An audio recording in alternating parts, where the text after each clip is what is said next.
ایک دفعہ کا ذکر ہے کہ دور کی ایک سلطنت میں سنڈریلا نام کی ایک شفیق اور شریف لڑکی رہتی تھی۔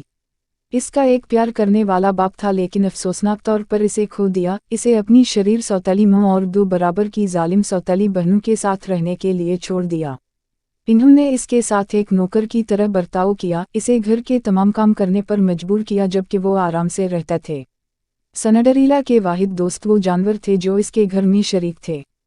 وہ ان کی صحبت میں سکون پاتی، خاص طور پر چوہے اور پرندے جو اس سے ملنے آتے۔ اپنے مشکل حالات کے باوجود سنڈریلا مہربان رہی اور کبھی بھی اپنے نرم مزاج سے محروم نہیں ہوئی۔ ایک دن بادشاہ نے سلطنت کی تمام نوجوان عورتوں کو مدعو کرتے ہوئے محل میں ایک عظیم الشان ہند کی میزبانی کرنے کا فیصلہ کیا۔ سنڈریلا کی سوتیلی بہنیں بہت خوش ہوئیں اور اس تقریب کی تیاری میں دن گزارے۔ تاہم انہوں نے سنڈریلا کو شرکت کی اجازت دینے سے انکار کر دیا اور اس کا دل ٹوٹ گیا۔ جیسے ہی وہ ہند کے لیے روانہ ہوئے، سنڈریلا صرف خود جانے کا خواب دیکھ سکتی تھی۔ مایوسی کے اس لمحے میں ایک جادوئی اور غیر متوقع دورہ ہوا۔ اس کی پریوں کی گاڈ مدر نمودار ہوئی اور اپنی چھڑی کی لہر کے ساتھ سنڈریلا کے چترے ہوئے لباس کو ایک شاندار گاؤن میں، اس کے چوہوں کے دوستوں کو گھوڑوں میں اور ایک کدو کو ایک خوبصورت گاڑی میں تبدیل کر دیا۔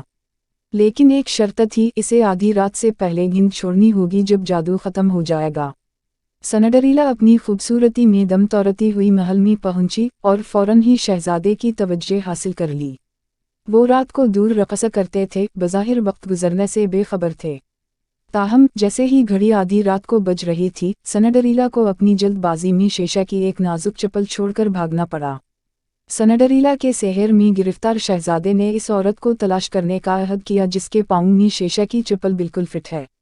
اس نے پوری مملکت میں سفر کیا اس پراسرار لڑکی کی تلاش میں جس نے اس کا دل چرا لیا تھا۔ چپل کسی دوسری لڑکی کے لیے فٹ نہیں تھی، لیکن یہ سنڈریلا کو بالکل فٹ کرتی تھی۔ جب شہزادے نے اسے دریافت کیا تو اس نے حقیقی خوبصورتی کو پہچان لیا جو سنڈریلا کی نرم روح کے اندر موجود تھی۔ انہوں نے شادی کر لی اور سنڈریلا کی زندگی مشکلوں کی دنیا سے محبت اور خوشی کی دنیا میں بدل گئی۔ اس نے اپنی سوتیلی ماں اور سوتیلی بہنوں کو معاف کر دیا اور وہ سب ماضی کے ظلم کو پیچھے چھوڑ کر ہم آہنگی سے زندگی بسر کرنے لگے۔